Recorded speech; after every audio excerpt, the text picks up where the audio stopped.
Hello guys, Assalamualaikum warahmatullahi wabarakatuh. Here we are, Group 6, Eldan Arbaiti, Mutiara Zulfa Shifa, and Salsabila Laginatus Shifa. In this occasion, we will be presenting about Dexys.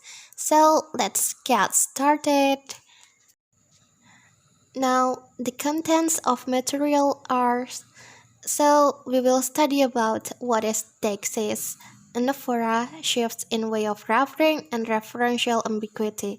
Jadi untuk materi ini kita akan mempelajari tentang apa sih itu Dexys, kemudian anaphora, dan shift in the way of referring, dan referential ambiguity.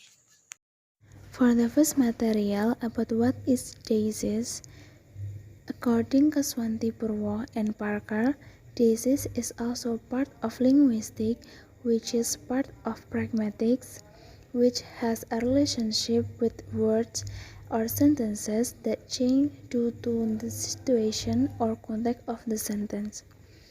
A word is said to be deictic if the referent moves or changes depending on the time and place where the word is spoken. Jadi, deiksis ini merupakan bagian dari linguistik, terutama pada bagian pragmatik yang memiliki hubungan dengan kata atau kalimat yang berubah karena konteks, karena situasi atau konteks kalimat. Sebuah kata dikatakan deiktik jika referennya berpindah atau mengalami perubahan, tergantung pada waktu dan tempat kata tersebut diucapkan. Now, English example of deiksis word. Number 1, pronounce I, you, and we, which point to the participants in any speech act. Then, pronounce he, she, it, and they, when they are used to refer to others in the environment. Number 2, locative expression here and there with signet space close to the speaker or farther away.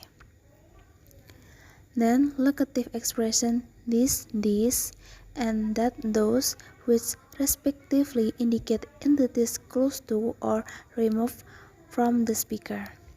Number 3, temporal expression.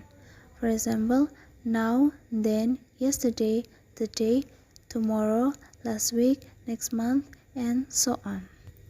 Nah, ada contoh kata deiktik dalam bahasa Inggris meliputi yang pertama ada pronouns atau kata ganti. I, you, dan we ini biasanya merujuk kepada partisipan dalam segala tindakan tutur manapun. Lalu ada kata ganti he, she, it, dan they. Ini biasa digunakan untuk merujuk pada orang lain yang ada di sekitar mereka. Yang kedua ada locative expression here dan there. Nah, biasanya ini itu merujuk pada ruang ataupun jarak dekat dengan speaker atau penutur atau mungkin bisa lebih jauh. Nah, untuk locative this, and that, those ini biasanya merujuk pada intensitas yang dekat ataupun bisa terhapuskan dari pembicara. Lalu yang ketiga ada temporal expression. Contohnya ada kayak keterangan waktu ya. Sekarang, kemudian, kemarin, hari ini, besok, minggu lalu, bulan depan, dan seterusnya. Nah, di aspek yang terakhir ini semuanya ini memang berkaitan dengan keterangan waktu ketika mereka ini digunakan. Kata-kata ini bisa menjadi deiksis, namun tidak selalu demikian.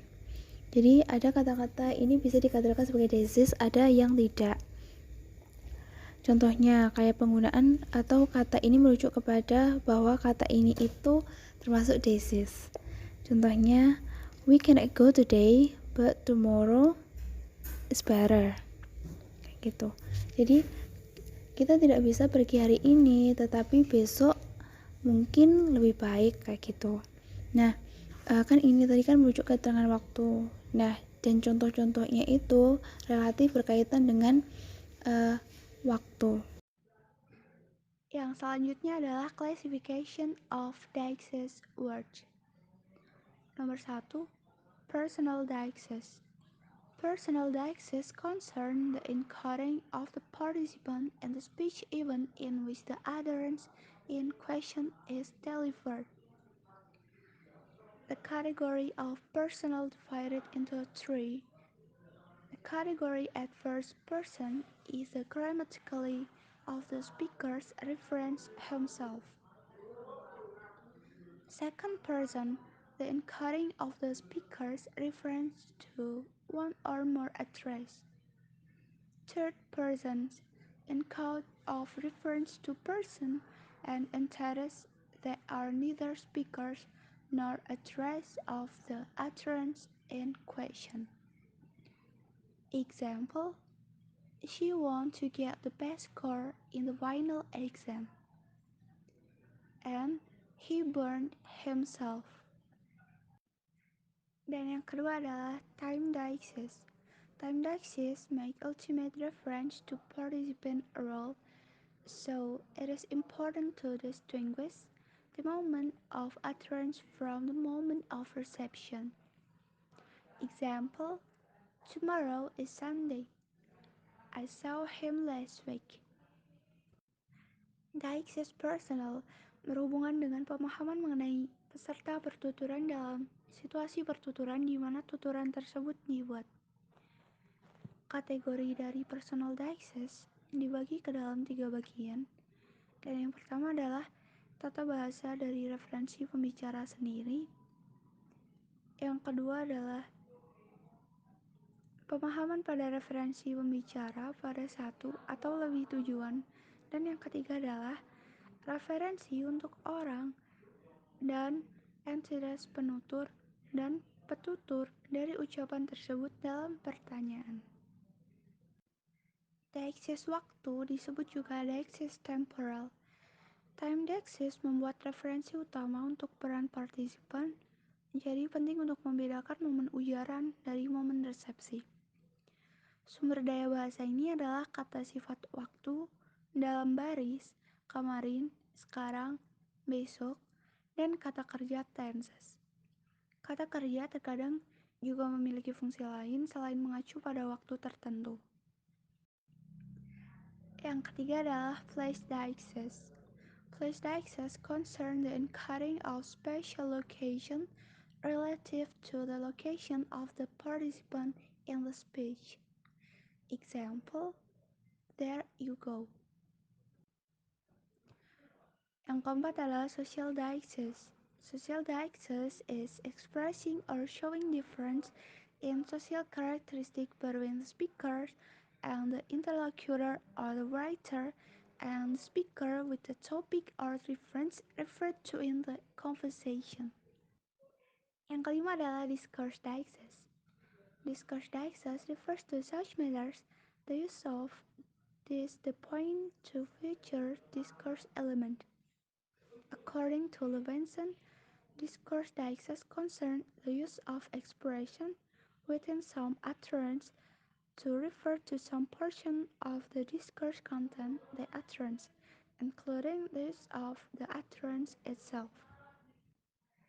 Deixis tempat menyangkut pengkodean lokasi spesial relatif terhadap lokasi peserta dalam pidato, di mana lokasi relatif orang dan benda ditunjukkan. Deixis tempat dapat dijelaskan dengan banyak parameter yang sama yang berlaku untuk deixis waktu. Oleh karena itu, referensi tempat tersebut dapat bersifat absolut atau relational.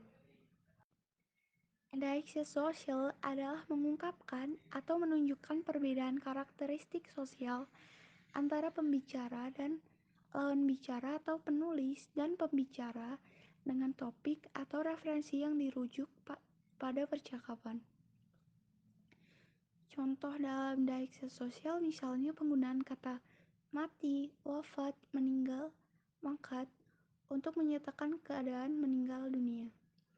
Masing-masing kata tersebut berbeda pemakaiannya.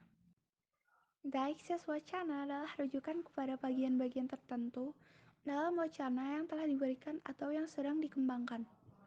Deixis wacana ditunjukkan oleh anafora dan katafora. Sebuah rujukan dikatakan bersifat anafora apabila rujukan atau penggantinya merujuk kepada hal yang sudah disebutkan. Sementara itu, sebuah rujukan atau referen dikatakan bersifat katafora jika rujukannya menunjuk kepada hal yang akan disebutkan. Sebuah kata bisa disebut sebagai deikses wacana jika kata tersebut mengacu pada bagian pasti dari teks tersebut, di mana referen dibuat menjadi wacana saat ini. Pronoun bisa termasuk ke dalam deikses wacana jika pronoun tersebut digunakan untuk mengacu pada referen sebagai bagian dari wacana, atau pronoun pula bisa dikatakan sebagai co-referential. Definition of anaphora. Anaphora is the phenomenon of repetition of an entity antecedent by the speaker anaphor, which indicates a return to the entity.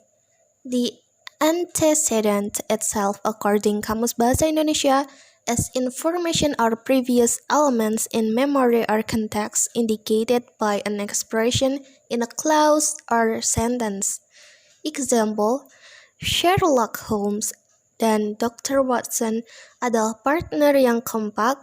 Yang pertama adalah seorang detektif, sedangkan berikutnya melengkapi sebagai seorang dokter yang pintar.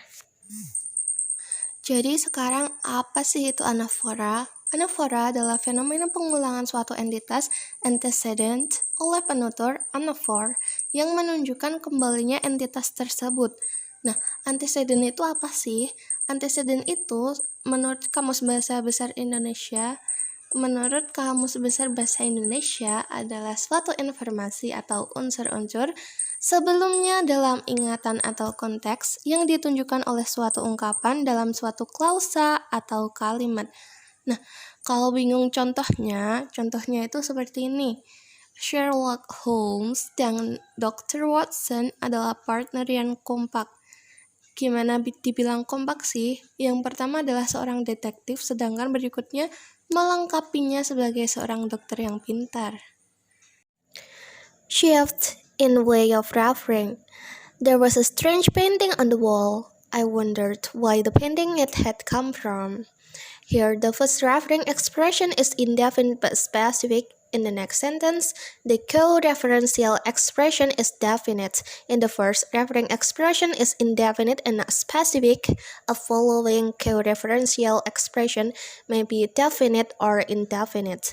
If we were going to buy a car, we would buy it at Hudson's. If we were going to buy a car, we would buy one at Hudson's. A speaker may shift from specific reference to generic reference. Oke, sekarang mari kita lanjut ke shift in way of referring. Nah, perhatikan nih kalimat berikut. Ada lukisan aneh di dinding. Saya bertanya-tanya, dari mana lukisan itu berasal? Di sini, ekspresi perujuk pertama tidak terbatas, tetapi spesifik. Dalam kalimat berikutnya, ekspresi co-referential adalah pasti. Jika ekspresi rujukan pertama tidak pasti dan tidak spesifik, ekspresi co-referential berikut mungkin akan pasti atau tidak terbatas. Jadi tadi dari lukisan aneh kan tidak pasti tapi spesifik. Kemudian menjadi hanya lukisan itu gitu. Ada juga ini contoh lain yaitu jika kamu membeli mobil, kami akan membelinya di Hudson's. Kemudian jika kami akan membeli mobil, kami akan membeli satu di Hudson's. Nah, di sini seorang pembicara dapat beralih dari referensi khusus ke referensi umum gitu. Or, we didn't buy a new car because they cost too much. Here, the way they must be equivalent to new cars. Every woman who has a husband should treat him with respect. Does him have definite reference here? That depends on how we define definite. The expression every woman who has a husband has distributed reference and him. We may say acquires distributed reference by association. Thus, it is equivalent to the husband that every woman who has a husband has, which Macaulay calls an identity of sense. Next, Kami tidak membeli mobil baru karena harganya terlalu mahal. Di sini mereka harus setara dengan mobil baru. Setiap wanita yang memiliki suami harus memperlakukannya dengan hormat. Apakah dia memiliki referensi yang pasti di sini? Itu tergantung pada bagaimana kita mendefinisikan pasti. Ungkapan setiap wanita yang memiliki suami telah mendistribusikan referensi dan dia dapat kita katakan memperoleh referensi terdistribusi melalui asosiasi. Jadi itu setara dengan suami yang dimiliki setiap wanita yang memiliki suami disebut Macaulay sebagai identitas akal. Jadi tadi itu kalimat setiap wanita yang memiliki suami harus memperlakukannya dengan hormat itu tuh sama kayak dengan suami yang dimiliki setiap wanita yang memiliki suami gitu. Itu tuh disebut identitas akal. The last is referential ambiguity. Referential ambiguity occurs when an indefinite referring expression may be specific or not. Like, I wanted to buy a newspaper. Here, newspaper may refer to a specific newspaper or some newspaper, any newspaper. The ambiguity disappears if we add on the one hand, but I couldn't find it, or on the other hand, but I couldn't find one. Anaphora is unclear because a personal pronoun he, she, it, or they can be linked to either of two referring expressions. Jack told Ralph that a visitor was waiting for him. The third is the pronoun you is used generically or specifically. If you want to get ahead, you have to work hard. Is you the address, or is the sentence a general platitude? Fourth, a noun phrase with every can have distributed reference or collected reference. I'm buying a drink for everyone here. One drink for all or one drink for each. Oke, terakhir ambiguitas referensial terjadi ketika ekspresi perujuk tak tentu, mungkin spesifik atau tidak. Like, saya ingin membeli koran. Di sini koran yang dimaksud dapat menunjuk ke koran tertentu atau koran yang tertentu yang mana atau koran yang apapun. Ambiguitas menghilang jika kita menambahkan di satu sisi tetapi saya tidak dapat menemukannya, atau di sisi lain seperti tetapi saya tidak dapat menemukannya juga, kayak gitu. Nah, kemudian ada juga yang kedua yaitu anafora tidak jelas karena kata ganti orang dia perempuan, dia laki-laki itu atau mereka dapat dikaitkan dengan salah satu dari dua ekspresi rujukan. Misalnya kayak Jack memberitahu Ralph bahwa seorang pengunjung sedang menunggunya. Kata ganti you digunakan secara umum atau khusus. Ini yang ketiga. Jadi seperti pada kata jika Anda ingin maju, Anda harus bekerja keras. Apakah Anda yang dituju atau apakah kalimat ini merupakan basa-basi umum? Frase kata benda dengan setiap dapat memiliki referensi terdistribusi atau referensi yang dikumpulkan. Seperti di saya membeli minuman untuk semua orang di sini. Ini satu minuman untuk semua orang, apa satu minuman untuk masing-masing? Nah, itu tadi jenis-jenis untuk ambiguitas referensial ya teman-teman. Jadi ada 4, yaitu ambiguitas referensial terjadi dari ekspresi perujuk tak tentu mungkin spesifik atau tidak. Kemudian anafora tidak jelas karena kata ganti orang dia perempuan, dia laki-laki itu atau mereka dapat dikaitkan dengan salah satu dari dua ekspresi rujukan. Kemudian kata ganti you atau kamu digunakan secara umum atau khusus.